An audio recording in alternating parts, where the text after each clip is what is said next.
علم میں اضافہ کرتی چلوں کہ یہودی حضرت ابراہیم علیہ السلام کو بھی مانتے ہیں اور اس شہر کا نام ابرام یعنی ابراہیمی مسجد موجود ہے، جو آدھی مسلمانوں کے پاس ہے اور آدھی یہودیوں کے پاس۔ یہ مسجد بہت بڑی ہے۔ اس شہر کی آبادی 2,01,063 لوگوں پر مشتمل ہے۔ دوستو، اب ہم دنیا کے 5ویں قدیم ترین شہر نیبرس کی سیر کرنے جا رہے ہیں۔ یہ شہر قدیم ثقافت رکھتا ہے۔ یہاں کے گھر اور بازار دیکھنے سے تعلق رکھتے ہیں۔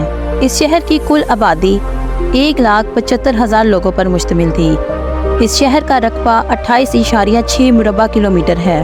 کئی 100 سالوں سے بنائے گئے بازار اور مسجدیں آج بھی موجود ہیں۔ دوستو، بیت المقدس کے قریب ایک ایسا شہر جو تاریخ سے مالا مال ہے، اس کا نام بیت اللحم ہے۔ اس شہر میں حضرت عیسیٰ علیہ السلام کی ولادت ہوئی اور عیسائیوں کا پہلا گرجا گھر بھی اسی شہر میں موجود ہے۔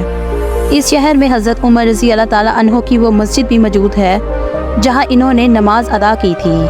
اس شہر میں حضرت داؤد علیہ السلام کی بھی ولادت ہوئی، حتیٰ کہ حضرت سلیمان علیہ السلام کو بھی اسی شہر میں بادشاہت ملی تھی۔ یہ شہر قدیم تاریخ سے بڑا پڑا ہے۔ اس شہر کو 1400 BC میں دریافت کیا گیا۔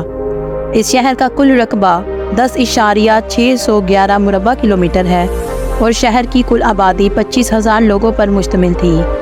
اس شہر کو ہاؤس آف میٹ اور ہاؤس آف بریڈ بھی کہا جاتا ہے۔ دوستو، اس سرزمین پر بہت سی حکومتیں آئیں اور چلی گئیں، جن میں یونانی، فارسی، رومی، ترکی اور صلیبی حکومتیں آئیں۔ اسلام نے اس سرزمین کو حضرت عمر رضی اللہ تعالیٰ عنہ کے دور حکومت میں فتح کر لیا تھا۔ دوران مسلمان حکومت کے 1096 میں صلیبی قابض آ گئے اور جنگ جیت گئے۔ اس شہر میں اچھی خاصی قتل و غارت ہوئی۔ یہ صلیبی جنگی سلسلہ 1291 تک قائم رہا۔ پھر سلطنت عثمانیہ کے گھوڑے اٹھے، جنہوں نے راستے میں آنے والے ہر غیر مسلم قوت کو نیست و نابود کر دیا۔ 1516 میں عثمانیوں نے اس خطے کو فتح کر لیا۔ پہلی جنگ عظیم میں سلطنت عثمانیہ کی شکست کے دوران انگریزوں نے اس خطے کو فتح کر کے اپنی حکومت کو قائم کر لیا۔ دوران برٹش حکومت کے اسرائیلی یہودی فلسطین میں مہنگی زمینیں خرید کر داخل ہوئے۔ دوستو، یہودی لوگ خاصے امیر تھے۔ دگنی رقم ادا کر کے انہوں نے فلسطین کی سرزمین کو خریدا اور آباد ہونا شروع ہو گئے۔ دوستو، دوسری جنگ عظیم کے دوران جب ہٹلر نے یہودیوں کو ختم کرنا شروع کیا تو بے شمار یہودی فلسطین کی طرف بھاگے۔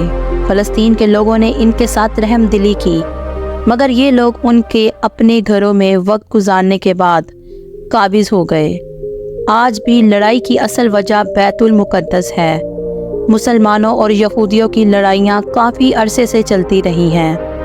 1947 میں یہ معاملہ اقوام متحدہ میں ایک اجلاس میں باقاعدہ طور پر رکھا گیا، جس میں فلسطین کو تسلیم کر لیا گیا۔ 15 مئی 1948 کو فلسطین 2 حصوں میں تقسیم ہو گیا اور اسرائیل باقاعدہ طور پر ناجائز طریقے سے وجود میں آ گیا۔ اس معاہدے کے بعد بھی عربوں نے بیت المقدس کی کئی جنگیں لڑی، مگر اسرائیل ہمیشہ جیت حاصل کرتا رہا۔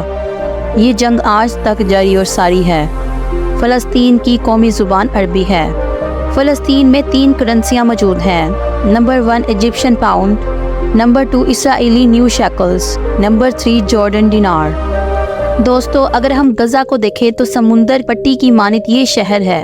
اس کی بیک سائڈ پر ایک لمبی دیوار اور فرنٹ سائڈ پر سمندر ہے۔ یہ دیوار پورے غزہ کو کور کرتی ہے۔ دراصل یہ دیوار اسرائیل اور غزہ کے درمیان ایک بارڈر ہے۔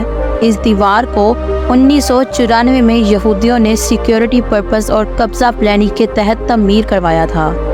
آج اگر کسی غزہ کے شہری کو بیت المقدس کی جانب جانا ہو تو ایک لمبے اور سنسان علاقے سے ہو کر جانا پڑتا ہے۔ غزہ کی دیوار کے دوسری جانب اسرائیل ہے، جہاں ہر چیز کی فراوانی ہے، جبکہ غزہ میں آج پانی کی قلت انتہا کی حد تک ہے اور دوران جنگ کھانے پینے کی بھی چیزوں کی قلت ہے۔ بہت سے مسلمان بچے بھوک پیاس کی قلت کی وجہ سے اس دنیا فانی کو چھوڑ کر چلے گئے ہیں، اور اس طرح انسانیت کی نسل کشی غزہ میں جاری و ساری ہے اور غزہ آلموسٹ تباہ و برباد ہو چکا ہے۔ لیکن وہی اسرائیل کے پاس ہر چیز کی فراوانی ہے۔ موجودہ وقت میں فلسطین میں قیامت کا منظر ہے۔ زیادہ تر گھر ٹوٹ پھوٹ کا شکار ہیں۔ زیادہ تر اسرائیلی فوج کا قبضہ ہو چکا ہے، حتیٰ کہ غزہ کی سمندری ساحلی پٹی اور بندرگاہ پر بھی اسرائیل کا قبضہ ہو چکا ہے۔ اس طرح انسانیت کے نقصان کے باوجود تمام مسلمان ملک خاموش تماشائی بنے ہوئے ہیں، کیونکہ یمن، لبنان اور ایران جس نے بھی فلسطین کے حق میں بولا، اسرائیل کو منع کیا یا روکنے کی کوشش کی، اسرائیل نے ان ملکوں کو بھی نہیں چھوڑا۔ گائے بقائے وہ یمن، لبنان اور ایران پر بھی حملہ کر رہا ہے۔ حال ہی میں اس نے لبنان پر پیجر حملے کیے، جس میں کئی لوگ زخمی اور کئی لوگ اپنی جان سے ہاتھ دھو بیٹھے۔ یمن میں بھی یہ سلسلہ جاری و ساری ہے۔